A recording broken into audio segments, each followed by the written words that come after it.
Hey guys, Boris Spassky was born on the 30th of January 1937 and he became the 10th world chess champion between 1969 and 1972.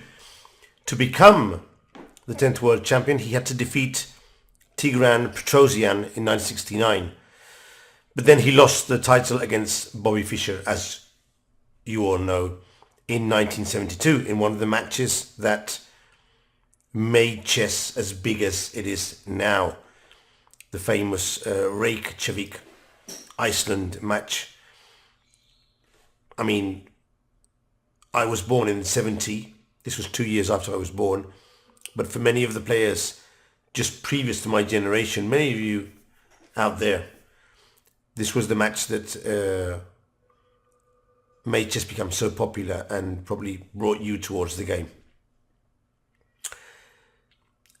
So he died 2 or 3 days ago, and I wanted to homage him with this game. And as you know, we do miniature games here, so I decided to open up a new playlist which I'm going to call Classical Miniature Games, and I'll feature there some miniature games of classical players who are not with us anymore, but even players that are still with us.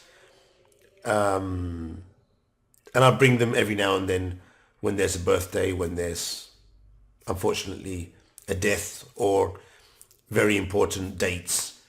I'll bring you some of these really nice classical miniature games. Now this one is probably my favorite Spassky miniature game. And the fact is he played it when he was 12 years old against a kid called Aftonov. Or Aftonov, I don't know how to pronounce that. We don't have much information about Aftonov, but we do know that when Spassky finished this game, Badvinik expressed his admiration for the way Spassky had played this magnificent game. So I hope you like it, and give me your comments below if you'd enjoy seeing every now and then a classical player's miniature game. Okay, so let's go with the game. Don't forget that after this game, we're still carrying on with the World Seniors. I still have 3 or 4 games, but I wanted to bring this one before too many days had gone past since the death of Boris Spassky. So in this game, Boris opened with d4, which already shows maturity in his game, because usually when kids are 12, 13, 11, they're playing e4. He already was playing d4, and he goes for the Queen's Gambit. And Aftonov plays the accepted variation of the Queen's Gambit. So Black decides to win the pawn. However, we are hoping to win back the pawn in a few moves after Knight f3, e3, and Bishop takes c4. Of course, Black does have the chance to protect that pawn, but then he falls back in development and is very dangerous.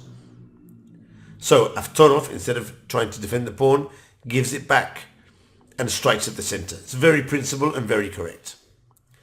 Now he plays e6, castle. There are several moves here, but this is not a theoretical section, so a6 is one of the main moves.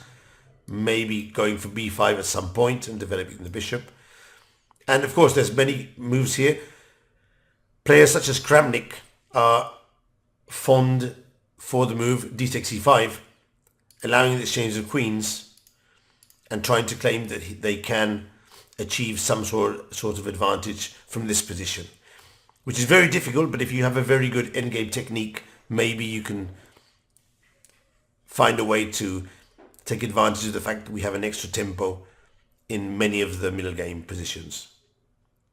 Spassky was an aggressive player. He plays queen to e2, b5, bishop to b3, knight to c6, and now knight to c3. It may seem he's sacrificing the d4 pawn, but that's not exactly true, as we shall see now. Of course, there are many moves here again. In the game, Aftonov captured the pawn. Donchenko, a grandmaster, played in Nancy 2014. He played bishop to b7, which I also think is very reasonable. This would be a very natural way of playing as well. and I think black is more or less okay. It's a very interesting position with an isolated queen's pawn. But as I said, Aftonov played c takes d4, and the way to recover the pawn is to go here, rook to d1, pinning the pawn to the queen, and now we'll get the pawn back because we have more pieces protecting than defending. Of course, if black tries to protect the pawn, he's going to be in trouble very soon because of the other pin that is on the board now, queen against the king. Now, what should Aftonov have played? Remember, this is a game between two 12-year-old kids. He should have played bishop to e7. Return the pawn, get his king into safety, and although after d5 white does have some initiative, the engine seems to be able to hold this position. Although I'd be very scared with black in this position actually. I mean, if I'm facing this sort of position, it is a bit scary. Instead, he played bishop to b7. So he is delaying his castle king.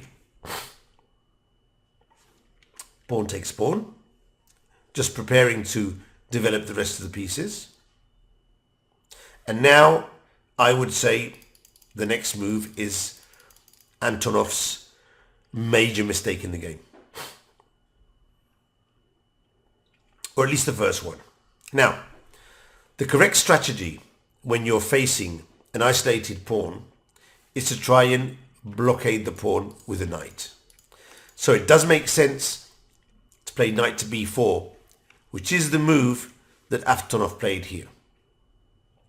However, again, I'd like to stress, he's delaying the development of his castle king. He's leaving his king in the center, and that is dangerous.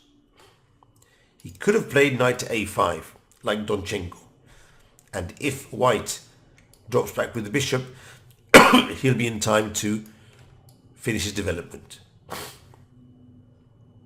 I suspect that Spassky would have played d5 anyway, as he will do in the game, opening up all the lines. But this does leave black some chances of saving the game after knight to b3, using a strategy which maybe some of you guys are not familiar with, sacrificing the queen in exchange for a lot of material. And although this seems very dangerous and white does have the attack, it does seem black should be able to find a way to hold this position. However, white is attacking here, so it's very unclear.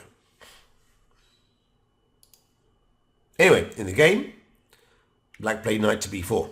All this analysis is very good, but we have to stick to the moves that were actually played in the game, not what could have been played.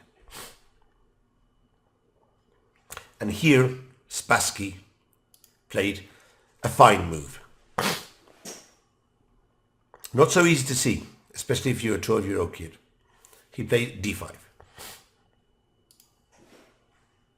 Knight takes d5 and bishop g5. Now notice he's given up a full central pawn, but all his pieces are developed. There are several pins. It's actually a game full of pins, and black's king is still in the center. So Spassky probably calculated some lines, but also uses his intuition to suggest to himself that with so many pins and with the king still unable to castle, he should be able to get a good initiative for the pawn. This is not the sort of position where he'll calculate to the mate, especially not with 12 years old. But this also already suggests to us that at 12 years old, he was able to use his intuition in a decent and aggressive way. Aftonov plays bishop to e7, not many other moves.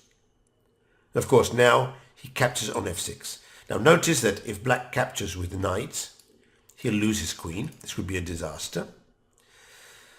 And if he recaptures with the bishop to keep his pawn structure safe, the problem with now is that the queen looks at the king. So we take advantage of the pin to win a piece. So in fact, he has to capture with the pawn.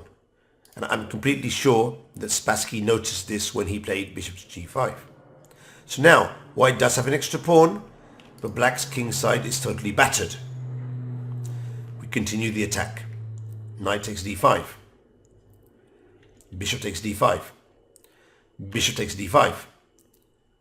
Pawn takes d5. And now, with black's pawn structure completely destroyed, 5 pawn islands, 2 double pawns, and the king still in the center, a fine move by Boris Spassky. Knight to d4. A slow move. Blockading the pawn, but more importantly, heading to specifically f5, which is a very weak square on the board. Of course, if black prevents that with queen to d7, white just increases the pressure with queen to f3, still angling for getting the knight to this square. For example, king to f8, knight to f5, rook to d8, the pawn on d5 was threatened, rook to d3, and rook a d1. And not only will we pick up the pawn on d5, but black's king is totally locked in by the knight. The game isn't very different. He played king to f8 straight away, and now knight to f5, and now a petit combination to finish off the game. If this combination would not have been possible, white would just have played rook to d3, rook to d1, and finish off the game in traditional fashion like the variation before. But here he goes. Rook takes d5. No shame of sacrificing the rook here. Pick up the bishop with check, and queen to f6, threatening a mate on g7, and also, just in case black can defend that mate, for example, he could protect the mate with rook to h7, and then we pick up the queen with knight to e7. So, what have we learned in this game, apart from seeing Spassky play wonderfully with only 12 years old? We've learned pawn moves in the opening, a6, for example, c5, e6. They may be useful, but they are not developing moves. So we have to be careful with the number of pawn moves we make in the opening. 2. If an isolated pawn is not well blocked, then going for d5, busting up the position, can be a very useful tactical threat. Even if we sacrifice the pawn, if we get enough pins on the board. And 3, there's a very famous game that you can check out, Steinitz against von Bardebelen. You can check that one out, where Steinitz sacrificed the pawn with d5 and then played knight to d4. And he went for a positional cramp with an extra pawn for his opponent. And he won a very nice game. You should check that one out, because I'm sure that Spassky knew about this game and used this d5, knight d4 to good effect. So I hope you enjoyed the game. As always, leave me a comment. Subscribe to the channel if you haven't. We're trying to get to those 1,000 subscribers. It's getting difficult, but we're gradually growing there.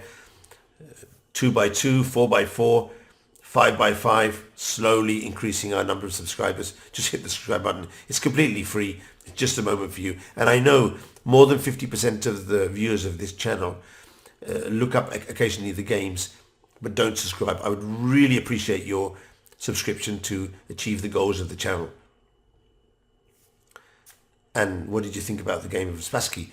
I hope you also appreciate the new setup with this nice big blue board. I think this is very useful, especially for those of you who follow the games on your mobile phone. You need a really big board to follow the games. And hopefully we'll get more classical games. Tell me if you enjoyed this game, and we'll put more in the classical list. See you in the next video, guys. Have fun, enjoy, improve. Take care.